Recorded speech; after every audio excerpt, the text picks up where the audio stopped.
Hello, everyone, and welcome back to the English podcast. If you're learning English, maybe you felt this way. You can read, understand, maybe even write pretty well. But actually speaking, it feels like there's this huge barrier. Yeah, like an invisible wall. It's super common. Exactly. So today we're really getting into a story from someone who lived through that based on what they wrote about it. And it's not just theory, right? This is a personal journey. It's about going from understanding English silently to actually speaking it with confidence. And what really stands out is how much things like fear and wanting to be perfect can just trap you. Absolutely. So in this deep dive, what we're hoping you'll get is, well, a better handle on those mental blocks. Yeah, the psychology behind why we freeze up. And maybe recognize some missed chances, opportunities that slip away because we're too hesitant to speak. Definitely. Plus, some real practical advice on how to start breaking down that silence. How to just start. Think of it as maybe unlocking that potential, you have. Okay, so the story kind of starts chronologically, right? With what the author calls their silent years.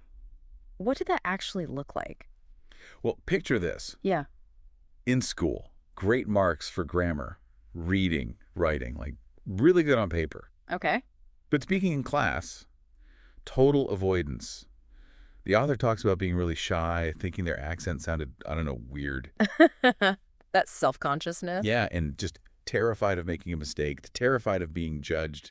You know that feeling, like all eyes are on you. Oh, absolutely. And it's funny how that perceived judgment, what we think people will say, can be way stronger than any actual criticism. Why do you think that is, especially with language? That's a really good point, I think. Well, language feels so personal, doesn't it? It's tied up with who we are. So speaking imperfectly, it can feel like you're showing a flaw, like exposing yourself somehow. Yeah, I get that. And this wasn't just in the classroom.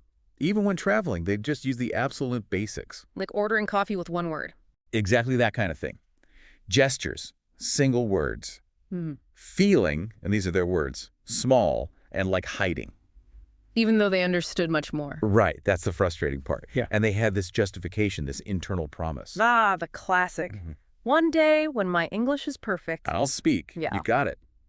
But as they realized, that perfect day, it just never shows up. It's always just over the horizon. It's a mirage, isn't it? Such a common trap. It really is.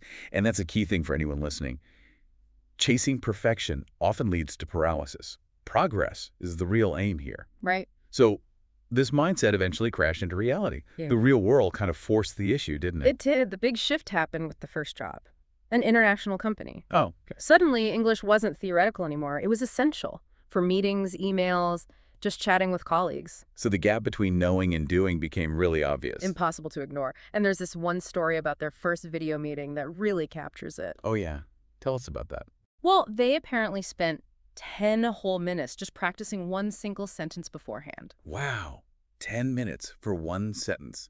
The pressure must have been immense. Totally. And then when the moment came, shaky voice, words just gone, apologizing, the whole thing. Oh, that sounds mortifying. It was embarrassing, sure.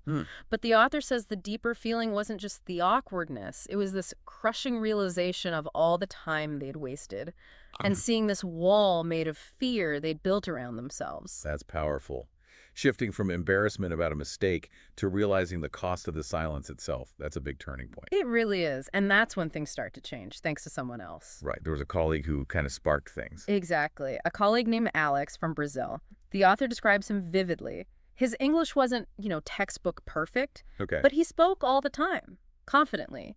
And he wasn't afraid to make mistakes. He'd even laugh about them sometimes. And people responded well to that. Yeah, he connected with people easily, just jumped in. And Alex noticed the author's silence. He did. Apparently, he just asked outright, "You know a lot of English. Why don't you speak more?" Wow, direct. Yeah. And the author says they just didn't have a good answer. It kind of stopped them in their tracks. That simple question probably cut through years of excuses. Hmm. What do you think made Alex approach it so differently? Good question. Maybe it's cultural, maybe just personality, a focus on actually communicating rather than getting every single word right. Communication over perfection. Exactly. And that led the author to this huge realization. The difference between chasing perfect English, which is maybe impossible, Right. and using usable English. Imperfect, maybe a bit messy, but brave, functional. Usable English. I like that. imperfect but brave. That was the turning point. That was the moment they decided, okay, something has to change. But deciding is one thing, right? Taking that first step when you're genuinely scared. Yeah. That's the hard part. Oh, absolutely. And the author describes joining an online English conversation group. Okay, that sounds like a good step. Nerve-wracking, though. Totally. They talk about being incredibly nervous, almost canceling. You know that feeling? Wanting to retreat back to safety? Yeah, the comfort zone pulling you Yeah. back. So what happened in that first session? Well, it kind of confirms how our fears can be overblown. They managed to say maybe 3 sentences in the whole hour. Wow, just 3. Yeah, forgot words, spoke really quietly, hands were shaking, all the signs of peak anxiety. Okay, so pretty tough going. But here's the thing. Nobody laughed. Nobody judged them. Really? Not at all. In fact, someone actually said something positive like, you speak very clearly. Oh, wow. That must have felt amazing, unexpected. Like a lifeline, yeah. Yeah. Just that tiny bit of positive feedback gave them hope. It showed the fear was mostly internal. It's so important. Sometimes just surviving that first attempt is the biggest win. Definitely. And it wasn't a magic fix, but it was a start. They kept going, joined more sessions. So persistence paid off. Yes. And they started doing other things too, like talking to themselves in English. Oh, interesting. Like narrating their day. Kind of, yeah. Yeah. And recording voice messages, listening back. Which sounds awkward, but it helps you get used to your own voice. And accepting mistakes became part of it. Crucially, yes. Starting to see mistakes not as failures, but just feedback. Part of the messy process of actually learning. That shift is huge, moving away from fear towards active learning. And looking back, what did they feel they'd missed out on during those silent years? Well, quite a lot, actually. On a practical level, they'd avoided international work projects, maybe job roles they were qualified for but needed spoken English. Career limitations. Yeah. And personally, missed connections. Opportunities to meet interesting people, hear different perspectives, just because of that language barrier they'd built. And the impact on confidence, too, I imagine. Huge. Letting fear make decisions for you.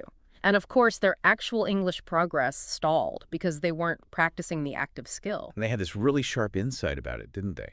They did. It really hit home for them. It wasn't my grammar that was weak. It was my mindset. That's it, isn't it? So often, Mm-hmm. it's not the lack of knowledge holding us back. It's the lack of courage to use the knowledge we have. They realized they could have progressed so much faster if they just started speaking earlier, mistakes and all. Right. But the good news is they did start. The story doesn't end with regret. What changed once they started speaking regularly? The change sounds pretty profound, actually. Work meetings went from being sources of anxiety to just normal parts of the job. That alone is huge. Totally. They started making international friends, real connections. Travel became way more confident and enjoyable. Getting beyond just ordering food. Exactly. And interestingly, they even started helping other learners who were facing the same struggles. Paying it forward. That's great. But maybe the biggest gain they described was this feeling of being free. Free. How so? Free to actually say what they thought, to share ideas, to learn through real conversation, not just passive study. It just opened everything up. Yeah. Their final thought on that section was powerful. Speaking changed everything. It really sums it up. So this brings us to the core advice for anyone listening who might be stuck in that silent phase. What's the main takeaway? The message is really direct. Don't wait. Seriously. Don't wait for perfect grammar. Don't wait for the right time. Because that perfect time never really arrives. Exactly. The only time to start is now. This moment. And the advice on how to start is also quite blunt, in a good way. Yeah. Speak badly. Speak slowly. Speak with mistakes. But speak. I love that. Permission to be imperfect. Totally. It reframes it. Every attempt, even a shaky one, isn't a failure waiting to happen. It's a win. It's practice. It builds the muscle. Builds confidence, even if it doesn't feel like it at first. Right. And they offer some really concrete first steps, too, things people can literally do today. Okay, like what? Give us some examples. Start small. Record yourself talking about your day for just 30 seconds on your phone. Nobody else has to hear it. Okay, manageable. Or find one of those online conversation groups. Maybe the first time, you just listen. That's okay, too. Lower the stakes. Take the pressure off. Yeah. Find a language partner, someone to just chat with. Talk to yourself in English while you're doing chores or walking around. Generate your life. Kind of. And, this is important, celebrate the small wins. Every time you speak when you felt scared, acknowledge that. It's progress. These are all really doable things, not climbing Mount Everest on day one. Exactly. Small steps that build momentum and chip away at the fear. So wrapping this up, the big picture from this personal account is just how much changes when you move from only understanding to actually speaking. Yeah, there's that understandable regret about not starting sooner, but it's completely overshadowed by the feeling of freedom and accomplishment they gained later. It's a really powerful reminder that language learning isn't just about input, is it? It's about output, too. It's active. Absolutely. Speaking, even imperfectly, is what unlocks real communication, real connection, real growth. Couldn't agree more. And maybe the best way to end is with the author's own words, aimed directly at anyone listening who's hesitating. Yeah, that final line is great. And if I can do it, so can you. Let today be your first sentence. A perfect call to action. Simple, direct, and encouraging. If you like the channel and want me to continue, please write in the comments. Also, write your comments about the video. Please don't forget to like my video and subscribe to the channel. We love you very much. Everything is to improve our English together. We will succeed together.